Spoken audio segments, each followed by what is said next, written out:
Good evening and welcome to Square Talk. I'm back with you after a brief few weeks away from the program, of course, on other duties and very busy with work. And I'm happy to be back with you. I want to thank all those persons who've expressed concern and in fact were querying about the show and not being able to see current programs of Square Talk. And I had tons of calls and queries by email, and I'm happy that we could have, that I could be back with you after a brief few weeks off air. And of course, this evening, we will be looking at many of our topical issues, the issues that are part of the happenings of Guyana at present.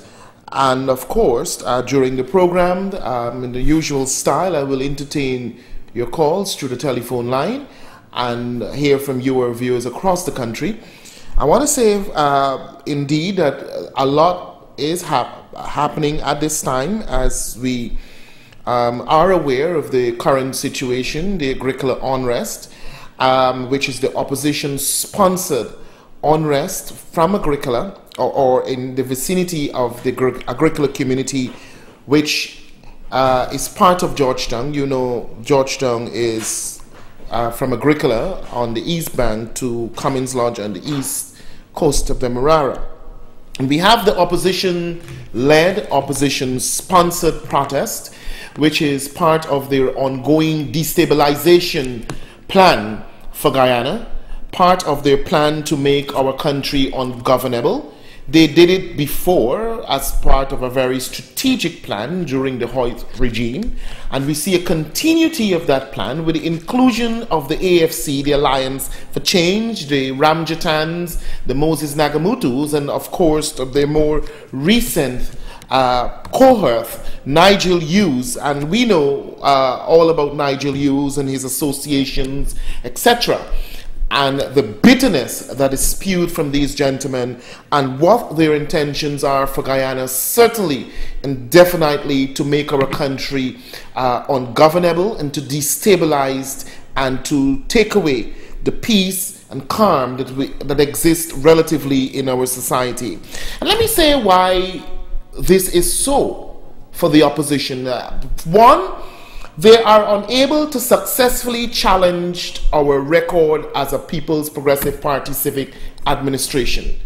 They cannot do so successfully. They've attempted, and there are too much evidence, too much visible development that would lend to their negativity and their criticisms and lead to the belief that Guyana is a place that nothing is happening. So they can't be successful on that front. They cannot be successful with saying nothing has been done in education, nothing has been done in health, nothing has been done in infrastructural development in this country. They cannot be successful in saying that the economy is stagnated and nothing is moving in this country as it relates to economic growth and development. They cannot say that. And of course, and when I use the word cannot, I'm using it very guardedly, that they cannot say it with and be successful with those utterances simply because the evidence are overwhelming, and as a result, the people of this country are familiar with what developments have taken place over time in this country for the last 20 years of the People's Progressive Party civic administrations. So the opposition is quite aware of that fact, and they have tested this before in terms of trying to criticize and to give the belief that nothing is happening in this country, and they have been unsuccessful far and wide. And so what else is left for them? What else is left? They resort to some very dangerous lies, misrepresentation of truth, misinformation, distortion. They resort to that because of their desperation to say that nothing seemed to be going well in this country. And even when those desperate lies, misinformation, and distortions seem to fail them, their next plan is to orchestrate activities that will be part of the visibility of destruction. What do I mean? What they're saying has no actual reality. So what they do now, they find things to do. So the Linden situation, for example, where the opposition went there, their extremist element, they sponsored the activities, they riled up the people, misguided them, misled them, break up the roads, the schools, and all of the infrastructure that has been put in Linden as a community over the years by this PPPC administration. They've destroyed that. They destroyed it. The very community that they claimed nothing was done for, and the very little, if nothing was done, the very little that the community has, the opposition leads people to destroy those achievements. And this is what is dangerous. In Agricola, we see that here again, they are trying to do the same thing. And look at what we see coming out from the AFC, the Ramjatans and the Nigel Hughes. Such the level of bitterness, cantankerosity, I might coin that word for you this evening, with which the AFC comes, and their collaboration with the APNU. And we know the history of this party, which is now changing its face as APNU. It's a PNC. We're talking here about the People's National Congress reform and its history of destruction in this country. It has not changed. They're in opposition and their behavior has not changed in terms of destruction and destroying the Guyana. It has not changed. And they feel that they have a better chance at somehow gaining momentum and gaining visibility and gaining accolades by destroying Guyana. This is what the opposition is about. We saw what Nigel Hughes said. He doesn't want peace. He said it. He's not interested in peace. And the ultimatum that he attempted, well, he gave to the government to remove Minister Rohi from his post. Well, I have news for you, Mr. Nigel Hughes, in case it hasn't been delivered before, that Mr. Rohi is not going anywhere. I think the farthest Mr. Rohi will go is maybe at a dinner at the Arianse Hotel in the Sidewalk Cafe for a nice jazz party. That's the farthest he will go. Because we see this persecution and this attempt, and even after they failed the Commission of Inquiry, to Nigel Hughes, who said that there was in contact, the officers were in contact with the Minister of Home Affairs and who issue instruction. You remember in Parliament they brought a motion and the palavers, we will say, and they went on and they all sorts of nonsense, unjustified, illogical nonsense. They failed with that. They said that they have a no confidence motion against Rohi. And guess what? And they have the power to remove Rohi with a one-seat majority. And guess what? They're now asking the president to have him removed. Now, if you have the power to remove Rohi, now how could you then resort to asking the president to have him removed and giving him an ultimatum? And we see what took place subsequently in Agricola. I am saying that while there is some belief that the Agricola situation is one that warrants serious action, and no one takes lightly, I want you to get me right, no one takes lightly the loss of life. I personally don't take lightly the loss of a life. I think that every life has, every one of us as Guyanese, our life has value, and I believe that people's life should not be snuffed out so easily. However, given that as it may, and the attempts and the authorities' approach to the issue in trying to bring about justice, at the best moment, when you expected the riling up of emotions and so forth, which is just immediately after this incident, we saw a relatively very good behavior coming out from the community of Agricola. And I think very responsible behavior. And what we saw subsequently, mere weeks after, could only be something that was planned and was not on the spur of an emotional outburst just after an incident of such.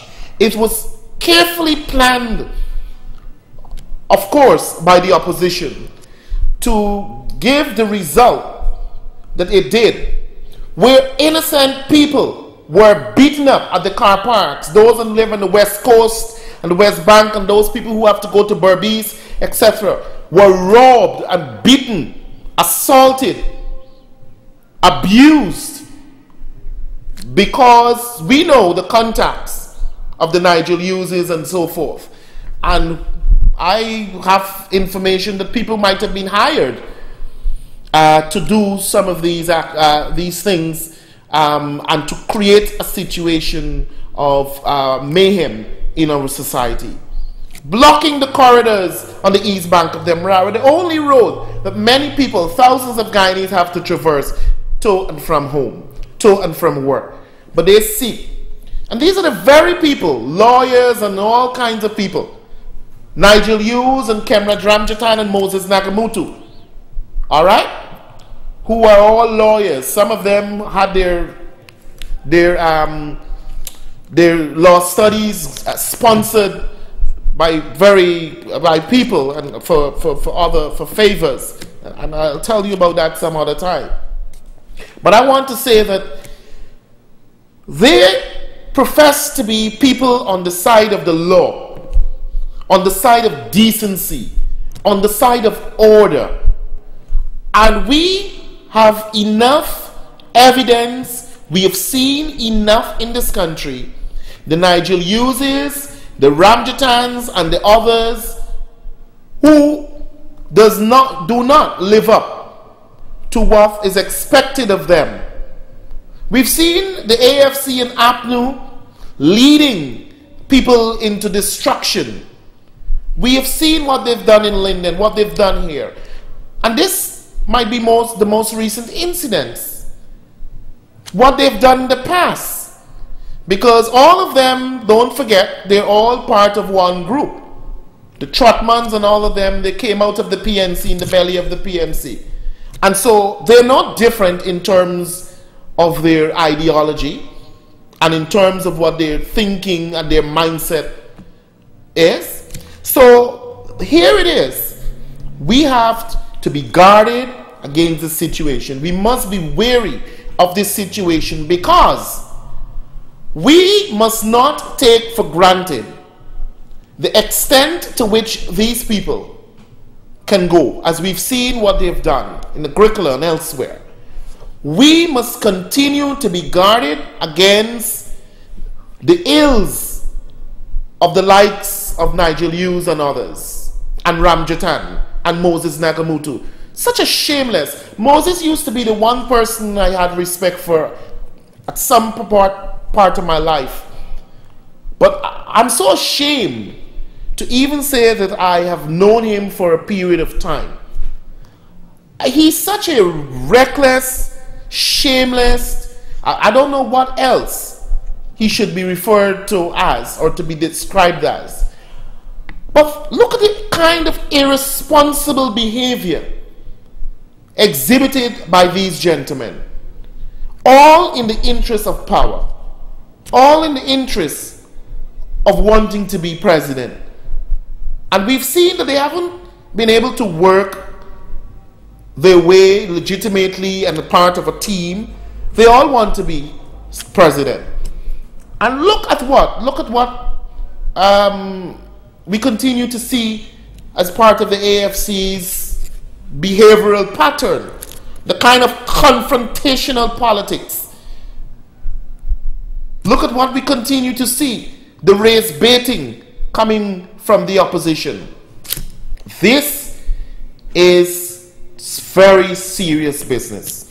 And I want all of us, those who are decent, sane, those who have Guyana at heart, to condemn the Moses Nagamutus, to condemn the Kemrad Ramjatans, to condemn the Nigel Hugheses, to condemn the Grangers and all the others who seek to smear and to besmirch the name of this country and to take us backward.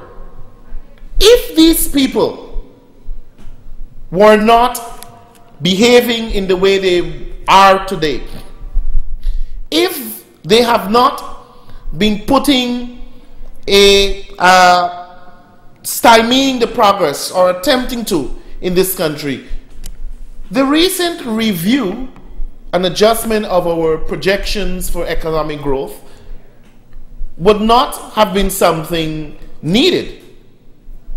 But you have to blame the opposition. We're doing well economically, as I said. Our country is much better now. We must be able to pay our way, our debts, be able to do things for our people, despite the fact that we're still not exactly where we need to be, and that we don't have everything the way it ought to be. But Guyana is a much better place, far better today. And this is why the opposition is behaving in this manner. Because if they could seek and become successful with seeking to break up and to burn up and to make Guyana look like a ghost house once again, they believe that they have success on their side. And this is what we need to guard against. The silly politics of APNU and the AFC, and the fear-mongering that they're seeking to penetrate in our society. The distraction from their own problems. You've heard about the taxes on Nigel Hughes. You've heard about all of the conneries, Ramjatan and all of the claims, the allegations against him about frauding clients of his. We've heard about only recently the allegation against Moses Nagamutu and what he did to the people in Berbice in relocating them to put the Berbice Bridge. We've seen, and there are many more stories, nasty stories about these very guys who dress up with suit and will come to us and have us believe that there are angels sent from above, when in fact they may have similar description of what the devil looks like. I want to say this evening that we need to guard against these sheep in wolf's clothing. The Commission of Inquiry, and particularly because the evidence coming out do not support what the opposition contention is, because you know they judge and jury. Even before the Commission of Inquiry commenced its work, they were making pronouncements left, right, and center.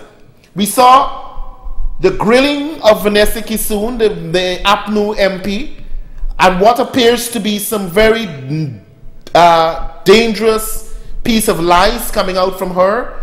Many of the things that she said does not corroborate with what is in her statement. And if it is that you have this story to tell, the statement is the basis of your evidence.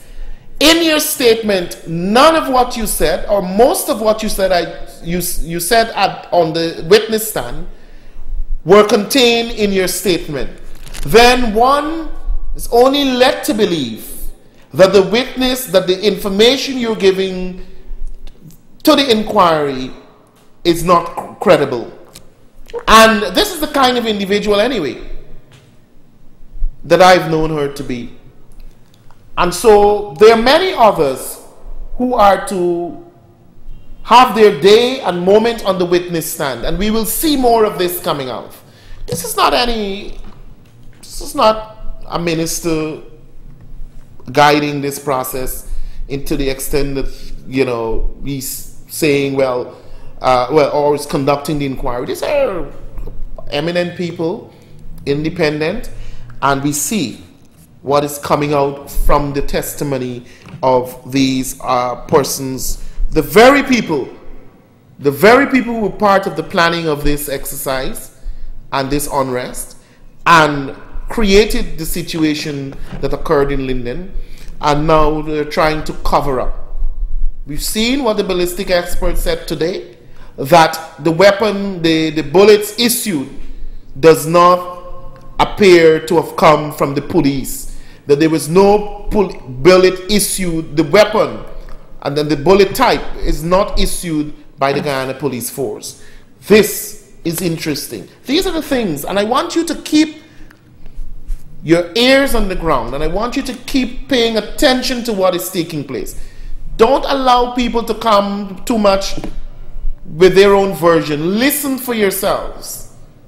Listen to what we're saying. Listen to what is going on. Look at what is going on, and you will get the full picture of the wickedness of the opposition.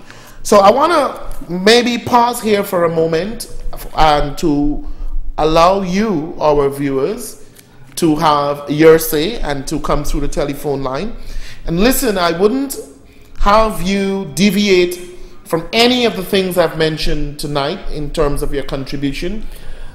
Whatever contribution you have should respectfully be on any of the subjects that I've raised here this evening. If there is anything outside of what I've said here this evening you'd like to raise, please do that after the program. As you're aware, I remain here after the program to take your complaints and to take your calls on other issues.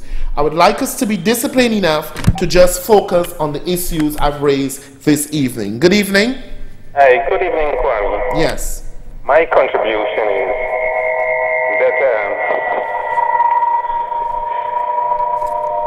I'm listening to you. yes, that the president should do something about this thing.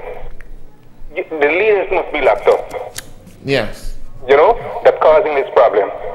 Because we, the people, are facing it. You understand? Yes.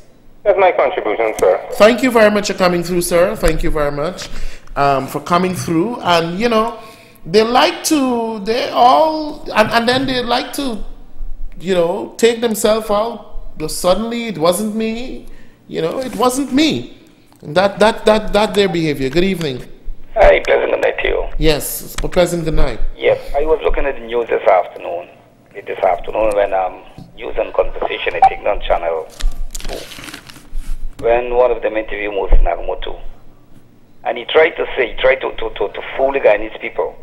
You know, he's like, the Agricola protest started because Presidential Secretary Roger Luncheon said we're ready to rumble. Yes. But what I want them to know is that the Presidential Secretariat mentioned it because they gave them an ultimatum for the minister to be removed. That's right. That's right. That we are not going to move him. If they want to rumble, we are ready to rumble for the minister, but he's pulling it that, well, the minister, the PP government is making a mockery of the person who lost her son. Yes. That was not it. Well, you know, Moses Nagamoto is very good at changing up stories. I know him, and if you listen to him, all he has is words, and he knows very well how to spin and how to change up a story. And I could only consider, I saw this thing that you saw this evening. I could only consider him a consummate liar. Well, that is true. That is true. Anyway, just want the Guyanese people to see for themselves and do hope that they can learn a lesson from this. Okay. Thank you very much, Kwame. Thank you very much for coming through. Thank you for coming through. And I think that we've had enough evidence of the caliber of these people that we're dealing with in the opposition. And we only know too well that if they behave this way as oppositionists and as members and being part of the opposition, you could only imagine other scenarios. Good evening. Good evening, boss. Yes. Yes. My contribution towards these things that happen at Agricola, right? Innocent people have kept in robbed. The people who create this problem is beating up the police them. Why the police them run the tape and get people and put them under behind bars? Yes. Innocent people just going home, getting robbed and brutalized. The police have been trying, and I'm told that they have been, I wasn't around, but I'm told that they have had some arrest, there were some arrests of a few people, and that the police are, I think I know policing to some extent. I'm sure they'll be looking at tapes to see if they could be able to have glimpses of some of those persons. You saw them in masks, rags and all of that covering their faces too. So I think, yes, the police need to be to take strong action against these persons who attempt to rob innocent people. I saw the images and of people crying, tearful, being robbed, screaming, you know, and there it is. There were some people, believe you me, who were cheering them off and saying, oh yes, they deserve it. Yes, and these fellas who are on the road is just 17 or 18 years of age. Yes. And them will see some work for them do. And then Nigel Youth will go up on national TV and that they will create the next problem again. Well, Nigel Hughes is to go behind the bar. Nigel Hughes is a strange character. I don't even know how to begin to assess him. He's someone, of course, you know, his connections, you know, the type of people he represents and so forth. And I think that if you look at all that he says, you don't glean any sincerity in the first place. And secondly, you know that it is coming from pure bitterness. And Nigel Hughes has a baggage, a big baggage, much bigger than the one he carries on his shoulder when he's in the high court. You know, they carry that little shoulder thing, I think it have in their coat or whatever, much bigger than that. So I believe that, and I'm happy that people are seeing the nature of these individuals and exactly seeing them for who they are. I think that's important. Because if they're the opposition, them create this problem, they need to put behind bars because innocent people them get brutalized and afraid to walk on the street. Okay. Right? And people passing in a vehicle and throwing gasoline, all kind of things for born people. Yes. Right? Like these people need something to be done with them or something. Because if this dances start again, there'll be more big. You remember the more fire and slow fire? All of them were part of the same clique. You remember the more fire, slow fire, Desmond Hoyt and making Guyana ungovernable and how they had this country at one time? Yes. It is the same attempt to make Guyana ungovernable. And they feel they are in a better position now only because they have a one-seat majority in Parliament. Well, the one-seat one got to be in them, they ain't got more than though. Okay. All right. Thank you very much for calling. 226-3310 is the number to call. I'll continue to take your calls. Good evening. Good evening, Kwame. Yes, good evening. I have something to say. Here what happened. When they move, as the opposition fighting for move the minister.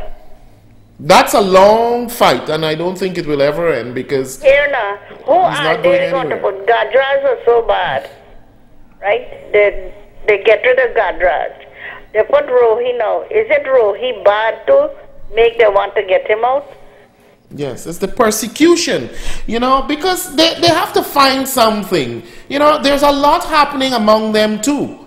A lot of infighting, big infighting, because Nigel Hughes is in front of Moses Nagamutu.